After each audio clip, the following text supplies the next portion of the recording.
What is going on? Welcome in. This is Talking Tide, and we're back at the old desk. Not the old desk, the desk behind my current desk that I usually sit at when we study film. It's been a while since I've sat back here. It's rivalry week. Go ahead and get that straight out there. I didn't do a show last week previewing Eastern Illinois just because I didn't feel like it was needed. This week it feels needed. Alabama takes on Auburn. And the biggest caveat to all that, it's in Jordan-Hare. There's a ton of context surrounding this game. There's a lot to talk about. We're not going to talk tactics necessarily tonight. We'll save that for a later date. We always study film on Thursday and Friday, so please join for that. There's one thing in this game that I think a lot of sports people overlook. They look at it based on numbers and statistics. The thing about this game, there's a lot of context. There's a ton of context surrounding both teams. I think there's a lot to be said. First things first, these two teams are nowhere near records, nowhere near in offensive efficiency, and defense is actually pretty close. Both teams have a fairly good defenses. When you look at these two teams on paper, there should not be a competition to be had. When you look at the line and look at the spread, it's 6.5. It's less than a touchdown. It got to 3.5 from what I saw a couple of weeks ago. That should tell you everything you need to know. This game is going to be cagey. It's going to be tight. It's going to be nervy for both sides. So let's get into why all that is going to happen. And it's not if it's going to happen, it's when it's going to happen. First things first, the number one overall thing that as an Alabama fan that scares me, it's in Jordan-Hare. Now, Alabama has gone on to win the last two games in Jordan-Hare. We had a couple of tough drives that ended up winning us football games.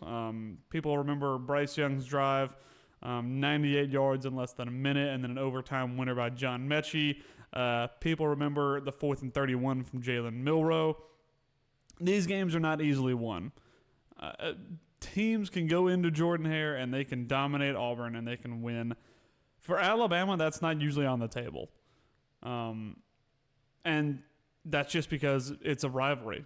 That's what makes rivalries so good. Ohio State hadn't beaten Michigan in the past 2 years and then won the national championship last year. Rivalries in football are different. So let's break down the context of this game. And we'll actually start with Auburn. First things first, it's at home for them. That is a huge bonus. Would this line be anywhere near what it is if it's not at home for them? I don't think so. I think Bama can go out there and win it by 17 by 2 touchdowns pretty comfortably. This game I see being decided by 10 or less. This is a single-digit game for me. Now, should it be? No. We'll talk about why it shouldn't be, but we're also going to talk about why I think it very well could be a very nervy game for Bama. And again, the number one thing is it's in Jordan-Hare. Number two, Auburn doesn't have a head coach. Durkin is coaching for his life. He is coaching for the opportunity to be Auburn's head coach next season. Now, I think he'll come back as a DC no matter what, but he's coaching for the opportunity to be the head coach of Auburn Tigers next year. That's huge motivation. Another piece of context, they have a brand new quarterback. Ashton Daniels looks worlds better than Jackson Arnold. I know they paid Jackson Arnold a ton of money, but Ashton Daniels is 100% the quarterback that they should be playing against Alabama. And there's not a lot of tape. We're going to watch the film on Thursday or Friday. There's not a lot of tape on him. There is when he was at, I believe it was at Samford, but he's played one game at Auburn. They started one game at Auburn. That was against Vanderbilt. They put up 42, something around that. They ended up losing that game because the defense couldn't hold out. But I think that defense is a lot better than they showed against Vanderbilt, and they've proven that so far this year. Defense is what's been keeping them in games. I think that they were really lacking in the offensive department, and I think that Ashton Daniels gives them a much better option at quarterback to be able to use the elite wide receivers that they do have. And they do have elite wide receivers. I know the numbers probably haven't shown that this year just because they are so limited at quarterback. They're not nearly as limited at quarterback with Ashton Daniels in the backfield. Another big piece of context, there's nothing to lose for Auburn. There's everything to gain. If you go out there and you lose this game and you go 5-7 on the year, it's just another year for Auburn. If you go out there and you win this game, you become bowl eligible, And more importantly to Auburn fans, you ruin Alabama's season. That's what they are looking for in this game.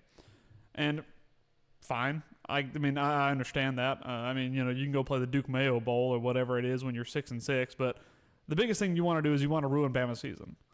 And that's what rivals do. I mean, they try and ruin each other's season year in and year out. And Auburn has a funny habit of doing it against Alabama. So they know how to do it. But the biggest thing for me in this game is we can make all that not matter. Alabama has a good enough team to where all that should not matter. Yeah, I know they've got a better offense than they had before. I know they have a good defense. That should not matter. Alabama's defense has proved it week in and week out that it is an elite unit. We proved it last week. We beat Eastern Carolina. They had 34 yards of total offense. Also, I got to say this. I totally meant to intro with this, and I kind of skipped over it, wanted to just talk about this game. I got to go to the game this weekend against Eastern Carolina. Got to go on the field for the first time in a long time. Man, I love Bryant-Denny. The atmosphere there, if you get a chance, go to a game. I don't care what game it is. Even the atmosphere this past weekend was great. It was hot. It's almost Thanksgiving, and it was probably 85 and 90 degrees in the sun in that stadium. Sun was shining. It was a great experience. Like I said, I got to go on the field for pregame for the first time in a while. Great experience there. There was a ton of people from Eastern Illinois. Maybe I said Eastern Carolina. There was a ton of people from Eastern Illinois at this game. Just getting to experience Bryant-Denny, man. If you haven't got a chance to go to a game, please do. It's 100% worth it. Got to meet a fan of the show while I was there. The first person I've ever actually talked to in person that's a fan of the show, so that was great. Shout out John David. Really good to meet you. It was a great weekend. It was senior day. The sun was shining. We got to go in there. We got to have a game that was nice and relaxed and pretty blasé for the first time in a while. So that was nice. It was good to have a stress-free weekend. This one will not be. This one was not going to be like that. So yeah, it was a great weekend. Very much enjoyed it. Very much appreciative of the fact that I got to go to games and got to be on the sideline. And got to share a little bit of that with you guys through video and stuff like that. So yeah, it was a great weekend. Really enjoyed it. I definitely meant to intro and lead with that, but we're here now. We'll just keep it going now. So anyway, we talked about all that for Auburn, all the context around them, what advantages they'll have going into this game that they wouldn't have had 3 or 4 weeks ago. We can make that not matter. This team is good enough to make that not matter. This defense is good enough to make that Auburn offense a moot point. We can hold them to 150 yards. We can make them turn the ball over 3 or 4 times. That's what this defense has the ability to do. Now, if you're going to do that, you have to play complementary football, and that's where we're going to get to the tough part for this team coming up this weekend, is the offense. If I would have said that sentence, if I would have gotten a time capsule and looked at myself on TV and said, the offense is going to be the thing that scares me going into Jordan Hare 6 weeks ago, I would have thought it was fake. I would have thought it was AI. But we're here now. That's what scares me, is the offense. We have not been clicking. I know we scored 56 against Eastern Illinois. We could have scored 56 against the Air. That is what it is. Last weekend, we played fine. We played a very conservative playbook, which I know people weren't happy about, but when you play a game like this and your season's on the line, you kind of are a little bit conservative. You're not spreading the field out a ton. I think you're trying to hide a little bit of what your playbook looks like, and I feel like Ryan Grubb's playbook changes week to week, so we can probably show things to Auburn that we haven't shown yet so far this season, so that's a positive. So I know people weren't happy with it, but it is what it is for a game like that. There's only so much you can garner from a game like that.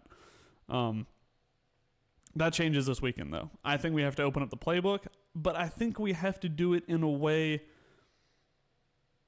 Whenever, I'll put it to you like this. We played 3 quarterbacks in this last game, realistically. I love that some of the senior guys got to go out there and get some snaps as well. But the 3 guys who got most of the snaps were Ty, played the whole first half, Keelan, and Austin Mack. Those were the guys who ended up playing this game. Austin Mack as well, a very impressive quarterback. I'm not saying he should start over Ty or anything like that. just really like seeing his progression. He has progressed very well from the time we last saw him to now. He's done a really good job progressing. I think they've done a very good job with him. The type of playbook we ran with those two, in Russell and Mack, that's the type of playbook I want to see. And we'll look at it. I don't want to get into tactical or any tactics or any film study, anything like that. We'll look at that on Thursday, Friday. But that playbook felt so much more direct and so much more concise. We knew what we were looking for, but we also played it in a way that it wasn't predetermined. There have been some things that Bama has done in the past couple of weeks that feel very predetermined, and I mean that in the way of quarterback play. I thought that the first interception, the pick six from Ty, was very predetermined. I know we actually didn't watch film on that, but going back and watching the film and watching some of those things, the ball was already going to certain spots before it was even snapped. And for a lot of good quarterbacks, that's a good quality to have. If you line up Aaron Rodgers against any defense and you put him under center, he's likely going to know where this ball is going to go before it exits his hand. I don't love that for Ty Simpson. I love the guy. I think he's a great quarterback, but I think he plays his best when he is able to make reads and make decisions. And I know I'm going to get probably flamed for that to a point, but early this season, when he was going through reads and progressions and stepping up in the pocket and making accurate throws, that was when he was at his best. When he got to go up there and play quarterback, and now we've gotten to this, it's a lot of gadget, it's a lot of different non-standard play calls. That's also why I think we play so well in our 2-minute drill. We work the ball direct. We move down the field. It's not a much of side-to-side stuff. I know people hate the screens, and I'm kind of on board with that at this point. I know we're trying to find extension of the run game type stuff, but throwing the ball behind the line 4 or 5 times in a drive just isn't it. I think that we need to play a playbook where it is quarterback friendly. We have a good enough quarterback in Ty Simpson where you can set him out there, and again, I know people will disagree with this to this point, but from the tape that I've watched, he'll make the right decision. I know he's made some bad throws these past couple of weeks, whether it's accuracy or decision-making has been bad, but there's something that has changed in our playbook that has not been for the better. I can't quite pinpoint it. I'll be completely honest with you. I don't know what it is exactly, but it changed around post-Tennessee, I would say. Going into that South Carolina game is when it changed, and it hasn't changed for the better. Maybe I need to go back and watch the Tennessee game and then go watch the South Carolina game again, but something has changed where against Tennessee, it felt like we were taking what they were going to give us. We were going to get it to our star guys at wide receiver, let them work down the field, and then against South Carolina, it was shot play after shot play against a very aggressive defense that makes it tough to have wide receivers get down the field in a timely manner and still have your quarterback have his eyes up to throw the football to them. I don't know what it is. I can't pinpoint it exactly, but that was the time it changed. And from then on, it's been a very mediocre offensive playbook. That's both in execution and by design. Look, I like Ryan Grubb a lot. I like what he does. I like his playbook. At times, I think some of the drive he put together against South Carolina to win the game, some of the drives we put together against Tennessee, we do some really, really good stuff with that playbook. But there's also some stuff that I don't think works when you have a team that can outman another team. It comes to a point where if Vanderbilt is trying to beat Oklahoma, they have to scheme to do it. They don't necessarily have the personnel to beat Oklahoma man-to-man. This year, maybe, it could be different, but year over year, Vanderbilt has to try and scheme to beat some better teams. Auburn will have to scheme to try and beat Bama this weekend. Whenever you have somebody where you can line up and you look at your full 11 and say, yeah, we've got a better guy than everybody else on the other side of the field, that's when you can put together a playbook that is concise, it's simple, it's easy for a quarterback to run, and then if you want to throw in some gadgets, some different stuff, then you can do it. But we have to get the offense moving and clicking on rhythm and on time before we do the rest of that. I mean, we're going out there on 3rd down and 1, and instead of trying to draw up something simple, we're running gadget plays. We're running double passes for a yard. In the Oklahoma game, it was 3rd or 4th down and 1. And we run a gadget play where it forces, I think it was Latzir Brooks, to run 35 yards. Every little piece has to be in a right position. We have to get every single block just right to get that 1.5 yards that we ended up getting to get the first down. How many times we run that in practice? Probably a lot to get it right because we executed it well. But that's 15 or 20 reps taken away from what could be a simple run game. And again, I like a lot of what Ryan Grubb does, but I feel like at times we do a lot for a little. We work really hard. We execute very well for not much. And that's what I don't like to see out of his playbook. We'll talk about it whenever we go into the game next week. Or we'll talk about whenever we look at film. We'll watch film of the Oklahoma game, and then we'll also watch some Auburn film. We'll probably watch the game against Vanderbilt because that's really the only Ashton Daniels tape we have. But I think that whenever we ran that play, that pick six against Oklahoma, really simple set. We had 3 wide receivers to Ty's left. We had 1 to his right, and he had Daniel Hill on his hip. I think he was on his right hip. Send Hill in motion. The look overall, I mean, you had 3 DBs over 3 receivers, and you know me, I love an overload. If we're trying to overload the field to the boundary side, I love it. I also love one-on-one, so we kind of play one and the same. And they had 2 high over the top of the receiver he ended up throwing the ball to. And then we had 3 over 4, so 3 defenders over 4 receivers. We had the 3 wide receivers for Bama, and then the tailback ran out in Daniel Hill. It ended up being 4 over 4. One of their defensive ends ended up rushing to Hill. He still was open. I think you can throw that ball and get yards with that. Instead, we took the 2 over 1 because it was predetermined. We tried to design something where all eyes go one way, and then we throw it back to the other side, which I like if it's a 1-on-1. If it's 2-on-1, I don't like it. We threw a couple of balls in that game, and part of it was on Ty, and I think part of it was by design, where we ended up we either didn't make good decisions or we threw into dangerous situations, or just the design itself was not right for the situation. And again, maybe that's on Ty to say, you have the option. You can throw it to Daniel Hill here, or you can throw it to, I can't remember who it was over on the right side here. You can make that decision. And if it's Ty making that decision and said, I want to go here, that's bad on Ty. If it's predetermined and by design saying, hey, we're going to go here no matter what, that's bad on the OC. So that's a long-winded way of saying there is blame to be had on both sides, both on the field and off the field and in the box. Now, whenever we go to Jordan Hare, it is going to be very difficult to execute and communicate stuff.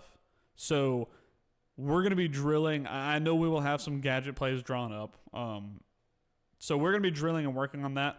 I want some simple things. I want the easy stuff. What made us so good early in the season is we worked the easy stuff that built into the chunk plays. It was short passes, screens. I know we get sick and tired of the screens at this point. It was stuff underneath to the tight end, stuff over the middle, like dagger concepts or digs. Any of that simple stuff. And look, I was watching AJ McCarron. It was Trent Richardson and Chris Stewart talk last night online. It was a live video on Instagram they just put up. AJ McCarron was talking about when you have film on guys, you learn what they like. And look, you can watch one game early on Ty. He loves the ball over the middle. He loves to throw that ball between the numbers. He also loves to throw it up the sideline. They call it a hole shot. Whenever you got 2 high safety and you throw it outside the numbers on those safeties, loves it. So you can watch simple film on Ty and learn what he loves. Now, I can also watch film on Ty and learn what he doesn't like. I can see that he does not love throwing that little out route. The timing, the accuracy just isn't there for him. We did it against Eastern Illinois. That little outside ball to the left, where it's just a 5-yard step out. Missed it against Eastern Illinois. Missed it against Oklahoma to lose the game. He hates that ball. Let's force him to throw that one. So there are things you can learn when you watch film on quarterbacks. And look, there's 11 games of film on Ty now. People learn what he likes, what he doesn't like. And that's down to the OC on drawing up stuff that we can work in what he likes and make it clever by design where it's not easy to read or easy to defend. And it's also on Ty to execute. And both, I think, have failed to a point these past couple of weeks. We're not making it nice and simple to do what his bread and butter is, which is intermediate, inside the numbers throws, and occasionally a shot over the top or the outside. We're not drawing it up like that. And we're also not executing when it is there. The first real overthrow and real bad throw I've seen Ty make all year was the one against South Carolina. He overthrew Bernard by 10 yards. That would have been a touchdown. And if you're throwing the ball over the middle and you get overthrows, that's how you get interceptions. I mean, those safeties are creeping. They're looking for that ball all day long. If they're playing over the top and you sling one and you miss your receiver, you miss it over the top of his head by 5 feet, that's intercepted. Luckily enough against South Carolina, it wasn't.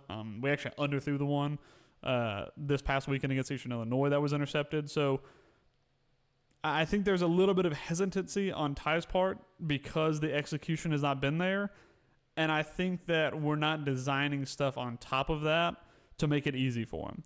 Get him out there, man. Get him in rhythm. Give him stuff underneath. Give him slants. Give him drag routes. Give him some easy stuff to the tight end. Give him basic corner routes. Just do the simple things. Give him basic concepts and let him work. There's been a couple times I've watched this year where he's rushed his progressions to a point as well. Get him out there, man. Give him easy 1-2 stuff. If it's not there, ditch it. The worst thing we can do this weekend is turn the ball over because we force it into a tough spot or we take a strip sack. Right? If we go out this weekend and we don't turn the ball over, that increases our chances of winning tenfold. Now, I'm worried about the turnover game. I think our offensive line has done an okay job. We've gotten better at protecting Ty, but in every game that wasn't Eastern Illinois, we've given up 5 strip sacks in a row. And again, that is also on Ty to protect the ball a little bit better, but it's also on the offensive line and running backs who have really struggled in pass pro. We'll talk about that when we talk about film. Pass pro is going to be important this weekend. If there's anything positive to say about Auburn, it's similar to South Carolina. Their defensive front is good, and their secondary can cover well enough. And when I say well enough, they can cover you up for the first 2 to 3 seconds where they try and get linebackers home or defensive ends home, and that's what causes chaos. That's what causes us to almost lose a game. So I think you have to go out this weekend, and again, not even looking at film on Auburn, I think you have to get Ty in rhythm early. That will also settle the crowd down. If we go out there and we go 3 and out, like we have time over time on our opening drive of either the first quarter or the third quarter, that's how you get that crowd involved. That's how you get that crowd really motivated. If you drop long-winded stuff that's going to make it hard for Ty to throw the ball and hard for the offensive line to protect. Look, you're trying to make this as easy as you can both on Ty and the offensive line. Saying, we know you guys got to block and it's tough. It's going to be a hard environment and you have a good defense you're playing against. It's going to be tough for you to block. So we'll give you 2.5, 3 seconds and the ball should be out of the quarterback's hands.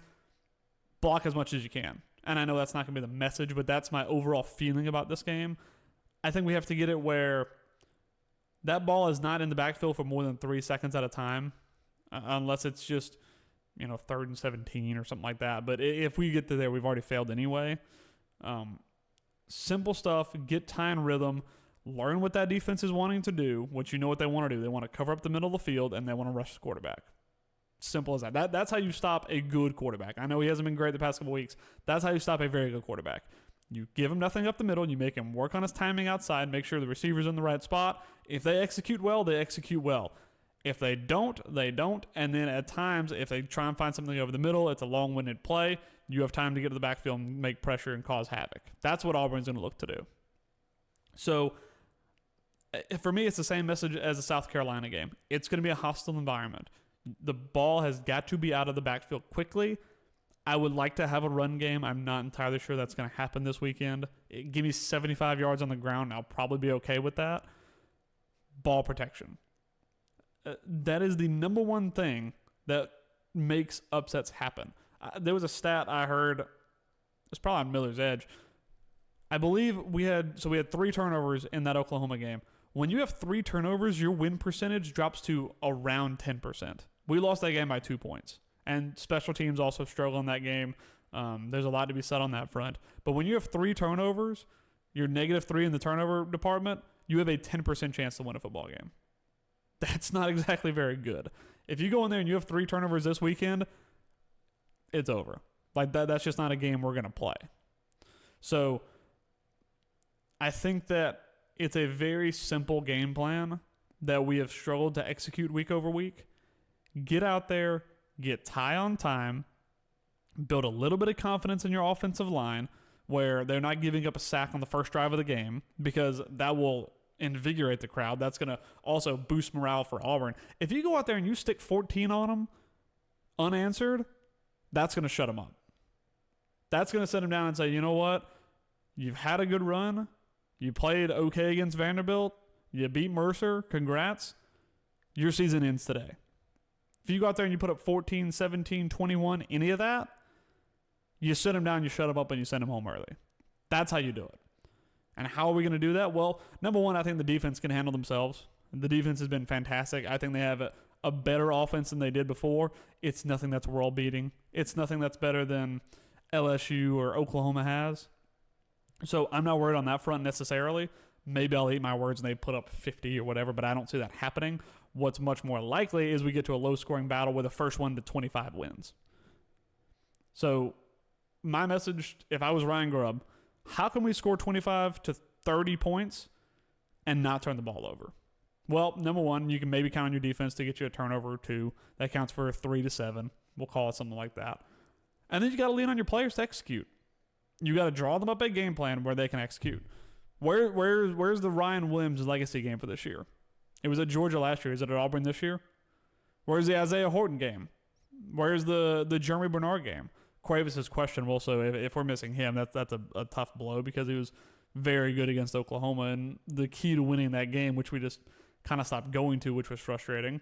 But this is when you got to sit your guys down and say, you know what? You can make it as simple or as complicated as you like. You can look at all the context behind this game. You can look at all that's on the line for both teams. For Auburn, they have a coach who wants to be the head coach next year. He wins this game. He probably gets the job, saves them a ton of money. They get to go bowling. They knock us out of the playoffs. They knock us out of the SEC championship. For us, we get to go play Texas A&M more than likely in the SEC championship. We pretty much punch our ticket to the playoffs. We knock Auburn out of bowl contention. We beat them in Jordan Hare. We do all this stuff, or you can make it as simple as this: go out there, play the game you know how to play, and win. It's a rivalry week. Doesn't have to be more complicated than that. Go out there and beat the other guy. One-on-one. It's as complicated or as simple as you want to make it. I mean, again, numbers and stats and all this kind of stuff doesn't matter. It doesn't matter if they would have had Jackson Arnold at quarterback. It doesn't matter if they've Ashton Daniels, Deuce Knight. It doesn't matter. Stats don't matter in this game. What does matter is execution. And if we go out there, we don't turn the ball over, we play good enough with time of possession. We've played our best games and we've had 35 or so minutes time of possession. The offense gets on time and on rhythm early and we shut the crowd up early. Could be a stress-free day. If we go out there like we did against Oklahoma, turn the ball over early, get them riled up, they get sacks, we're holding the ball too long in the backfield, we don't have a run game, we're missing passes, that's what keeps them in the football game. And I think it's going to happen where somewhere in between is going to happen. I feel like we're not going to have a run game. I feel like that defensive line is going to be pretty solid for them like they have been all year. I want to see Ty get in time early. I want to see, even if it's just attempted, I want to see 4 to 6 attempted passes less than, we'll call it 6 yards, just to get him moving, just to get him accurate, man. You don't have to make him go out there and start slinging the ball down the field 20 yards, throwing 15-yard dots over the middle that could get overthrown. We don't need that early.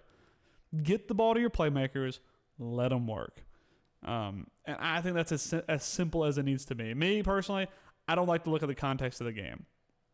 I know there's a lot around it, and context is important in this game, but it's as simple as Jordan Hare is a nightmare to play in for Alabama.